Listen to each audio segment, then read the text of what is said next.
Welcome to Avon Glen Gospel Mission Church. As we continue our reading through the book of Luke, today we're in chapter 14. One Sabbath, when Jesus went to eat in the house of a prominent Pharisee, he was being carefully watched. There in front of him was a man suffering from dropsy. And Jesus asked the Pharisees and experts in the law, "Is it lawful to heal on the Sabbath or not?" But they remained silent. So taking hold of the man, he healed him and sent him away. And then he asked them, "If one of you has a son or an ox that falls into a well on the Sabbath day, will you not immediately pull him out?" And they had nothing to say. And when he noticed how the guests picked the places of honor at the table, he told them this parable.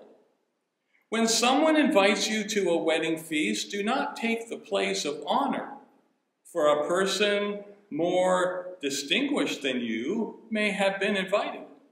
If so, the host who invited both of you will come and say to you, 'Give this man your seat.' Then, humiliated, you will have to take the least important place. But when you are invited, take the lowest place, so that when your host comes, he will say to you, 'Friend, move up to a better place.' And then you will be honored in the presence of all your fellow guests.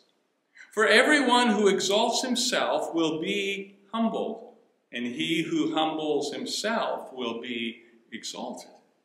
And then Jesus said to his hosts, "When you give a luncheon or a dinner, do not invite your friends, your brothers, your relatives, or your rich neighbors. If you do, they may invite you back, and so you will be repaid. But when you give a banquet, invite the poor, the crippled, the lame, the blind, and you will be blessed.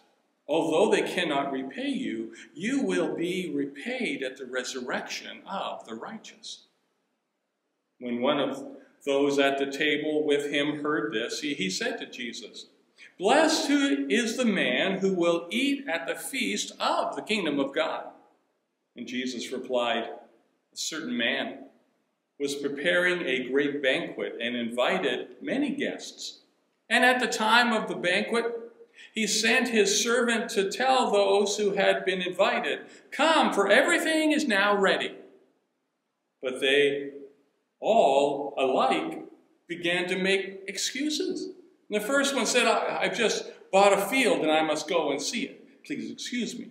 Another said, "I've just bought 5 yoke of oxen and I'm on my way to try them out. Please excuse me." And still another said, "I just got married, so I can't come." And the servant came back and reported this to his master. And then the owner of the house became angry, ordered his servant, "Go out quickly into the streets and the alleys of the town and bring in the poor and the crippled, the blind and the lame." "Sir," the servant said, "what you ordered has been done, but there is still room." And then the master told his servant, "Go out to the roads and the country lanes and make them come in, so that my house will be full.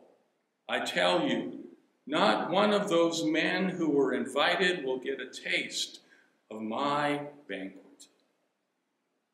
Large crowds were traveling with Jesus, and turning to them, he said, "If anyone comes to me and does not hate his father and mother, his wife and children, his brothers and sisters, yes, even his own life, he cannot be my disciple.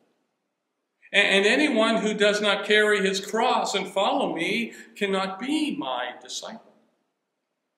Suppose one of you wants to build a tower. Will he not first sit down and estimate the cost to see if he has enough money to complete it? For if he lays the foundation and is not able to finish it, everyone who sees it will ridicule him, saying, 'This fellow began to build and was not able to finish.' Or suppose a king is about to go to war against another king. Will he not first sit down and consider whether he is able with 10,000 men to oppose the one coming against him with 20,000? If he is not able, he will send a delegation, while the other is still a long way off and will ask for terms of peace. In the same way, any of you who does not give up everything he has cannot be my disciple. Salt is good, but if it loses its saltiness, how can it be made salty again? If it is fit neither for the soil nor for the mature pile, it is thrown out. He who has ears to hear, let him hear. May the Lord bless our hearing of his word.